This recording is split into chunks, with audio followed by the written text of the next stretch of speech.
El siguiente documental tiene como objetivo dar a conocer algunos de los aspectos de la práctica docente. Nos centramos sobre todo en 4 puntos que consideramos los más importantes.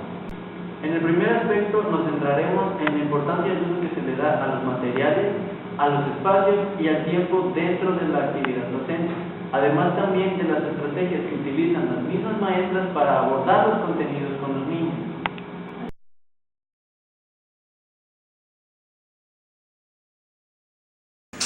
Sí, desde luego se trabajan por equipos, actividades individuales, actividades en línea o grupales, en base a las competencias que ya ellos traen o a las necesidades que ellos enfrentan, ¿no? Ahorita las estrategias que yo estoy aplicando son para favorecer la atención, la socialización, lo que ya les digo, a través del juego. He aplicado dinámicas grupales, sencillas, ¿sí? Sí hay un tiempo establecido dentro de digamos, las normas del jardín, tenemos un tiempo establecido, pero para el desarrollo de actividades, obviamente tienes que llevar una secuencia de tiempo, porque no se puede tener demasiado tiempo en una actividad, ¿sí? Además, los niños de que se aburren, o haya niños que son muy grandes para trabajar. Que utilizo muy a menudo es el juego, porque es como los niños logran captar más la atención y se muestran más interesados. Otra estrategia que se utiliza es el trabajo en equipo. ¿Por qué? Porque ellos se apoyan, aprenden también a ¿cómo hacerse parte del grupo, a tener un esfuerzo en común, ¿no? Y saben que pueden lograr algo. También otra de las estrategias que funcionan muy bien en primer año es el uso de títeres, ya sea de guante, de varilla, lo que es el estereotipicón es algo que a ellos les llama mucho la atención. Lo primero es para que ellos se sientan en confianza, muchas actividades grupales y muchas actividades en equipo. En mi caso, que tengo un salón muy pequeño, tengo destinadas el área de biblioteca. Muy pegada al área de biblioteca tengo lo que es cosas de gráfico plástico, ellos que puedan desplazarse para agarrar sus crayolas, sus tijeras, algún material que yo les pueda pedir. Los niños van sintiendo, no sé, se van sintiendo parte del salón, de que es un espacio, de que ya saben, se hacen independientes también, porque si les pides, me ayudas por favor a repartir los pinceles, ellos saben dónde están los pinceles. Hay que darles a conocer qué cosas son las que tenemos en el salón para irlos independizando y que ayuden también, los que se sientan parte de ese grupo, de ese trabajo. En cuanto al espacio, considero que pues de la misma forma, así como los materiales, como la planeación y todos los demás elementos que debes de tomar en cuenta durante la práctica educativa, pues el espacio debe estar organizado en torno precisamente al contexto en el que estás trabajando, a los niños, a la edad de los niños y al interés de los niños. He visto salones en los que hay una cantidad enorme de material y muchas veces los niños ni siquiera la ocupan, ni siquiera la emplean, ¿no? Ellos están amontonados o apilados o hasta arriba los materiales y nunca los bajan y nunca los agarran, a lo mejor solamente los tomaron una vez al año, ¿no? Entonces, pues este tipo de materiales el educador necesita saber qué materiales o qué recursos sí necesitas o qué recursos no, y precisamente aprovechar el espacio, porque es un espacio que está perdido. A lo mejor y podrías poner, no sé, imágenes, dibujos, o podrías poner evidencia de los niños, u otra cosa que estés tratando en ese momento. Entonces, por lo regular, luego los dividimos mucho en preescolar en lo que son las áreas de trabajo. Hay otras educadoras, o dependiendo de la planeación que se esté llevando, se divide por rincón, ¿no? Pero pues ya es dependiendo de cómo el educador lo esté trabajando. Por lo regular, el espacio debe de ser obviamente cómodo, ventilado, iluminado, precisamente para que el niño no se le dificulte ese trabajo, ¿sí? Ese trabajo y precisamente obtenga mejores resultados académicos. Bueno, de acuerdo a la clasificación de los recursos, yo lo manejo basándome en lo que sería el diccionario de ciencias de la educación, y este maneja lo que son 5 recursos: recursos didácticos, recursos naturales, recursos materiales, recursos humanos y recursos económicos. Esta clasificación me permite a mí el poder encasillar y al mismo tiempo también englobar de cierta forma lo que serían precisamente el manejo de esos recursos que yo utilizo para con los niños. Entonces, bueno, como les mencionaba hace un rato, si voy a trabajar con padres, bueno, entonces divido los recursos humanos. Si son educadora, padres, niños, o si nada más son educadora y padres, entonces ahí tomo ese recurso. Si voy a utilizar recursos naturales, por ejemplo, hojas, piedritas, palitos, lodo, tierra, bueno, eso iría dentro de la clasificación de los recursos naturales, ¿no? En el económico de la misma forma, bueno, si vamos a sacar copias o vamos a utilizar algún tipo de dinero, el otro que sería el didáctico, yo lo manejo mucho en cuanto a, por ejemplo, los registros. Lo que es mi registro de asistencia, bueno, yo elaboro mi material didáctico y ahí lo voy plasmando con los niños y les explico a los niños también, ¿no? Bueno, ¿para qué nos va a servir esto? ¿Cómo lo vamos a ir manejando? ¿Qué necesitan ellos hacer? Y todo, ¿no? En el registro del clima, lo mismo, para mí es un material didáctico, yo lo elaboro, yo busco mis recortes, yo busco mis imágenes o fotografías, o dependiendo cómo lo vaya a estar manejando. En ese sentido, el material didáctico viene enfocado precisamente a un fin educativo. Es diferente, perdón, del recurso didáctico, es diferente al recurso material, porque yo como recurso material podría anotar un lápiz, un teléfono, una libreta, que no tienen en sí ningún fin educativo, a diferencia de los que te he mencionado, como es el recurso didáctico, ¿no? Entonces, bueno, ahora sigue con respecto a eso, pues yo creo que esa clasificación a mí me ha permitido, pues, desarrollar una planeación más específica, más congruente y más concreta en lo que yo quiero lograr y precisamente, ¿no?, en los recursos que voy a estar manejando dentro de cierta situación didáctica o dentro de cierta secuencia didáctica. Ahora, con respecto a lo que ustedes decían, bueno, si involucro ¿qué me decían? Recursos naturales, sí lo hago. Obviamente no todos los días y no siempre en todas las situaciones, también depende de las planeaciones en las que yo vaya elaborando, cómo voy a ir manejando todos esos recursos, ¿no? Entonces, pues depende también del tema que se esté mirando con los niños. Y en cuanto a la selección de los materiales, precisamente es de la misma forma, depende del tema, de la situación didáctica y de cómo respondan los niños, es como vamos seleccionando el material que se utiliza del diario.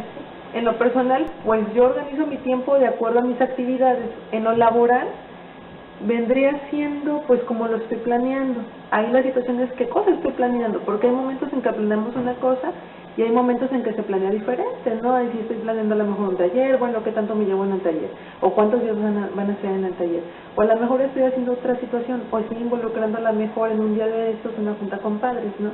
Entonces, bueno, de acuerdo también cómo sea mi planeación. Si estoy llevando un plan mensual, un plan diario, un plan semanal y todo eso, entonces ahí voy enfocando las actividades, cómo las voy desarrollando y qué tiempo van a ir llevando cada una de esas actividades.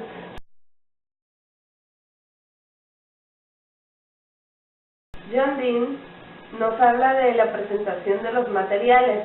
Lo divide en 2 tipos. El primer tipo es brindándole variedad de materiales a los niños a manera que ellos exploren.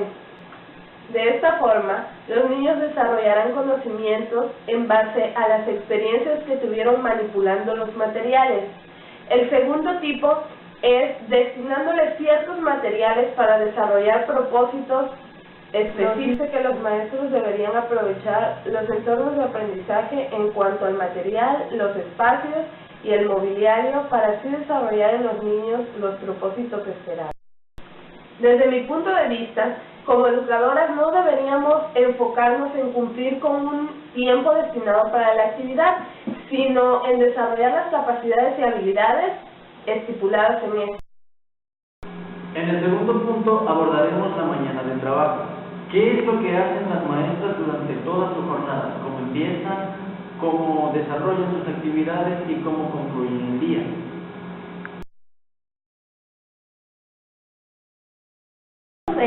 Primero hacemos actividades para sacar un diagnóstico. Ya de ahí el diagnóstico que nos arroje, vamos a hacer una lista de necesidades. En esa lista de necesidades están plasmadas algunas competencias en las que ellos se necesitan reforzar y se van haciendo el más importante al que ya estén más desarrollados, ¿no? Pues las actividades las planeo en base a eso, a la competencia que ellos son, la necesidad que tengan. La evaluación que hacemos, algunos trabajos sí llevan, como escribimos aprendizajes esperados, si se pueden evaluar así en ese papel, en ese trabajo, se evalúan. Cada educadora llevamos en nuestro plan, en nuestras actividades diarias, llevamos una evaluación y dentro de esa evaluación, al menos yo, ahorita estoy llevando lo que es una lista de cotejos. El aprendizaje esperado, si el niño lo logró, de plano no lo logró, no quiso participar, o lo hizo con ayuda. Entonces, esa evaluación, esa lista de cotejos me sirve para hacer mi gráfica. Lo que tomo en cuenta, los elementos que tomo en cuenta para elaborar una planeación, pues obviamente son el nivel de desarrollo de los niños. Tú antes de que puedas elaborar, de aplicar una actividad y antes de planear, tienes precisamente que saber en qué nivel de desarrollo se encuentran los niños, cuál es la madurez que tienen y qué posibilidades precisamente tienen para poder desarrollar la actividad que tú deseas aplicar. Después, las características de los niños. Las características de los niños son importantes, ya que si tú no las tomas en cuenta, precisamente eso del nivel de desarrollo o del nivel de madurez vendrá siendo parte de las características de los niños, ¿sí? Entonces, tú necesitas retomar eso para poder planear e incluirlos dentro de la planeación. De la misma forma, los intereses, qué es lo que más les gusta a los niños, como hace rato lo estábamos comentando. Si al niño le gusta más pintar, si les gusta más manipular la plastilina, si les gusta más salir del salón, qué es lo que más le llama la atención al niño, ¿no? Entonces, en esa directriz, lo que se necesita primero es conocer el grupo. Tienes que conocer a los niños, tienes que conocer el contexto, tienes que conocer la comunidad donde estás trabajando, para entonces sí poder planear y poder aplicar las actividades. De la misma forma también deberás de conocer lo que es pues precisamente el entorno natural, tu jardín, con qué recursos cuentas, los materiales a ocupar también y todo eso, ¿no? Entonces, y aparte, pues el contexto también, y el contexto familiar, el entorno familiar del niño, ya que mediante dependiendo de las actividades que tú también vayas a estar enfocándote, pues tienen respuesta o tienen respaldo en todo esto, en el marco sociocultural que tenga el niño, ¿sí? Y pues, en cuanto a las características de las actividades, pues hoy en día ya con las nuevas reformas y todo eso, y los cursos y toda la actualización que hemos recibido, pues sabemos que hoy en día las características que deben llevar las actividades son que deben ser significativas para los niños, como yo hace rato precisamente les estaba comentando a tu equipo. Si traen a lo mejor una fotografía, ¿no? Por ejemplo, le traigo al niño una fotografía del mar, una fotografía del río, una fotografía de eso, no va a ser lo mismo a que yo lleve al niño al río, al mar y lo demás.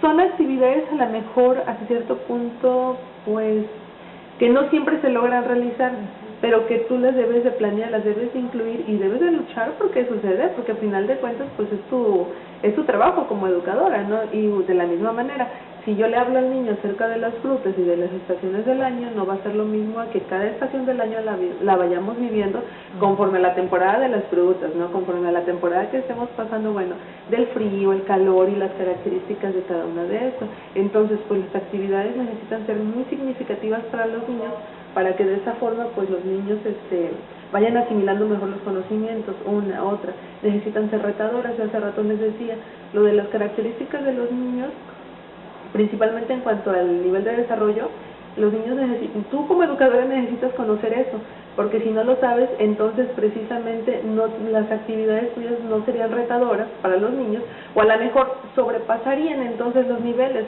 por lo tanto estarías también a lo mejor produciendo en los niños frustración o impotencia o desgano, y simplemente los niños dicen no lo puedo hacer, no lo quiero hacer, y no, porque sobrepasan los límites del niño, o sea, ya los sobrepasaste, los rebasaste. En cambio, si también es una actividad que no está retando al niño, que no está a lo mejor poniendo en juego las habilidades y las capacidades del niño, entonces tampoco estamos desarrollando nada. Por lo tanto, también una de las principales características de las actividades es que sean retadoras. Otra podría ser que pues haya un ambiente democrático. En todas las actividades que tú apliques en el jardín, debe de ser bajo un ambiente democrático. Se necesita ese tipo de ambientes para que haya confianza, para que el niño se sienta precisamente seguro, para que lo animes a participar, para que el niño se exprese, para que el niño socialice y todo eso, ¿no? Porque si no hay eso, entonces precisamente las actividades tampoco no se dan de buena manera, y también depende pues de cómo hayas organizado el grupo, si es en equipo, si es de manera grupal, ¿no? Sí.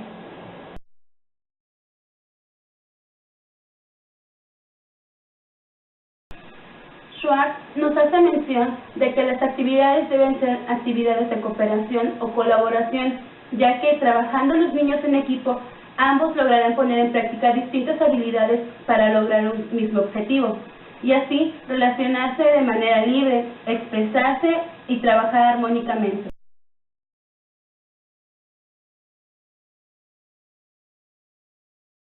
El tercer tópico es acerca de los trabajos manuales. ¿Qué beneficios nos trae realizar dichos trabajos en el preescolar? ¿Qué uso se le puede dar a las producciones de los niños en este campo? Además, también se incluye lo de las festividades. ¿Es la celebración de las festividades realmente una actividad formativa o solamente son pérdidas de tiempo? En esto nos dan su opinión las educadoras. En cuanto a las festividades, ¿qué se hace? Se mete un proyecto, un taller, más bien sería como una situación didáctica en la que le dan a conocer a los niños quién fue Agustín Lara, por qué es que aquí en Tlacotalpa se hace. Entonces como que se les adentra un poquito, sí se les explica un porqué, muy en su nivel, pero sí se les explica. Los trabajos artísticos que hacemos, nosotros tenemos un día destinado para eso y se les da a conocer a los padres, ¿verdad? Y también cómo es que trabajamos, porque a veces se llegan pidiendo como antes, ¿no? Y hoy no llevó hojita, ¿no? ¿Con qué finalidad? La finalidad siempre de las festividades es que los niños vayan comprendiendo que tenemos vayan comprendiendo el sentido de esas festividades, si son cívicas, como parte de una identidad que tenemos, ¿sí? Bueno, considero que cualquier evento artístico, pues precisamente como su nombre lo está diciendo, logra potenciar lo que sería el campo formativo de expresión y apreciación artística, porque ya sea a lo mejor una poesía, un bailable, un canto, una ronda, obviamente hablando desde preescolar, pues estamos favoreciendo algo en el niño, o sea, potenciar ciertas habilidades, ciertas competencias, y pues enfocando lo que es artísticas, pues estamos desarrollando algo, ¿no? Yo al menos en mi caso lo que hago es contextualizar al niño. Hacemos algunas actividades previas y les digo, bueno, esto es por esto, ¿no? Y ya empezamos a hacer. En lo que son las festividades, si tú al niño dependiendo también de la religión, porque sabemos que las festividades pues van muy de la mano, van muy ligadas a lo que serían las creencias religiosas. Ahorita, por ejemplo, les hablaba de una festividad, bueno, el 20 de noviembre, pero fuera de eso, si estamos hablando de la Virgen del Rosario, de la Virgen de la Candelaria, o de cualquier otra virgen o cualquier santo, entonces pues también depende de las creencias que vaya teniendo el niño y cómo estas las vayan manejando tanto en la comunidad y tú como educadora, como lo manejes también, porque inclusive puedes armar un proyecto o una situación didáctica donde a lo mejor incluyes las creencias religiosas de los niños, y cada niño te va a exponer a ti precisamente en qué consiste su religión, ¿sí? Y entonces sabemos todos, lo conocemos y debemos de ser tolerantes ante eso, ¿no? Pero bueno, son maneras de cómo entonces tú deberías de enfocar previo, muchísimo antes de las festividades, de las conmemoraciones, de las fechas festivas, precisamente ese tipo de situaciones. Y con respecto a lo de las manualidades, pues considero que depende igual de la misma forma, ¿no? Con qué sentido vayan y qué estás buscando favorecer en el niño. Si nada más estás a lo mejor, como quien dice, rellenando por el tiempo de que, me sobró un huequito, o para que se vea bonito, o para que tenga una evidencia el padre de que se está trabajando eso, pues ahora sí que en ese sentido pues yo no estoy muy de acuerdo, ¿no?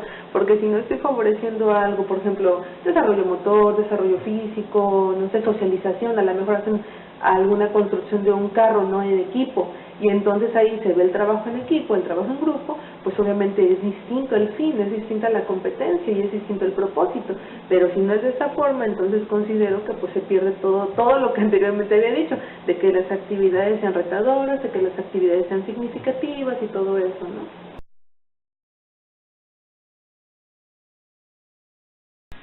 Como podemos observar en las opiniones de las educadoras, ellas usan las festividades para dar una idea o acercar al niño a su contexto e historia.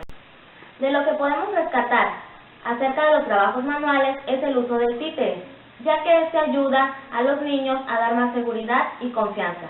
Las educadoras mayormente lo utilizan en niños del primer año, ya que son los que llegan más inhibidos al jardín. Esto les va a ayudar a adaptarse e ir adquiriendo confianza y seguridad. Esto lo menciona Rogonzowski en la lectura Juego con títeres. De igual forma podemos abordar las lecturas Máscara, un poco de historia y algunas razones para trabajarlas en la escuela, y el teatro con sombras corporales de José Cañas. En el cuarto punto, las maestras nos dan su opinión acerca de lo que es importante favorecer en los niños. ¿Qué papel juega el jardín y sobre todo las maestras en la formación integral de los pequeños?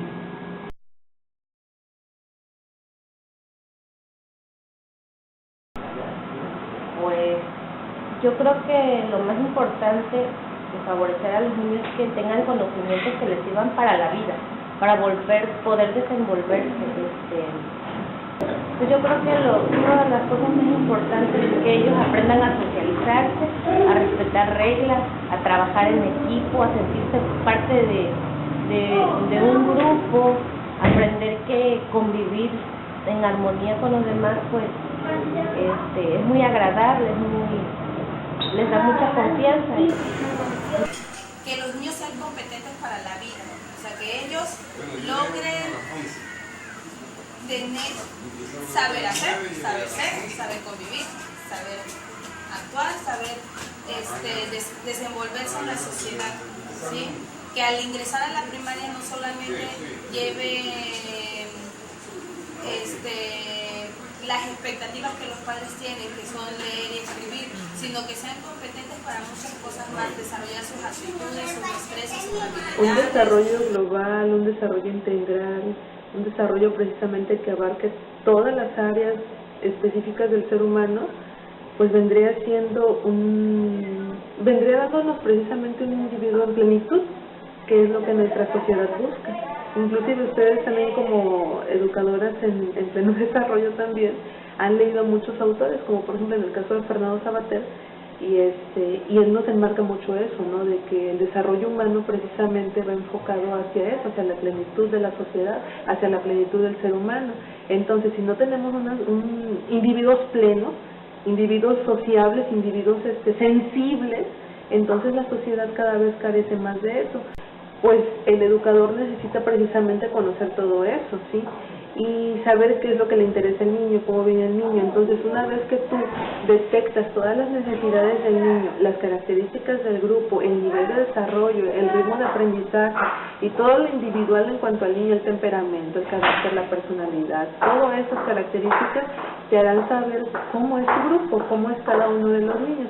Entonces tú retomas eso y dices, bueno, lo que yo necesito trabajar con este grupo o con estos niños es esto, ¿no? Pero yo considero que en lo general hoy en día pues, son muchos los valores, la sensibilidad, que también siento que es algo que se ha perdido mucho, las actitudes positivas, la democracia. Entonces considero que en cuanto a los valores, en cuanto a la sensibilidad, en cuanto a la mejora al conocimiento del medio también, a las formas culturales, a las manifestaciones culturales, yo siento que es muy importante rescatar todo eso y precisamente todo lo que les estoy comentando es una forma de integrarlo al niño a que reconozca el pasado tanto de forma social y de forma natural, para que precisamente pudiera, a lo mejor se escucha algo iluso, pero es como él pueda vivir el presente y en un futuro, precisamente como hace rato yo les mencionaba, sea un ser útil a la sociedad. Porque si entonces el niño carece de buenos sentimientos, a lo mejor es un ser insensible, a lo mejor es una persona o con una escala de valores muy muy baja, o no retoma los valores dentro de la sociedad, pues obviamente nos da como producto un ser, un individuo, un ciudadano, pues que no está ahora sí que apto para vivir en sociedad, o presenta actitudes o conductas antisociales. Entonces, pues esto sabemos que dentro de una sociedad es un cáncer, por eso están tantos secuestradores, tantos violadores, gente que maltrata, gente que roba, ¿no? Y entonces tú como educador, el sistema educativo es un sistema que abarca muchas cosas, ¿no? Precisamente desde el nivel básico hasta donde el individuo pueda llegar. Pero a lo largo de todo este trayecto, tú como educador sabes que aportaste tu granito de arena, sabes que aportaste lo que tenías que haber aportado y te vas a sentir bien, porque pues lo retomas, ¿no? Entonces, en ese sentido considero que sí es importante el trabajo del desarrollo pleno del individuo.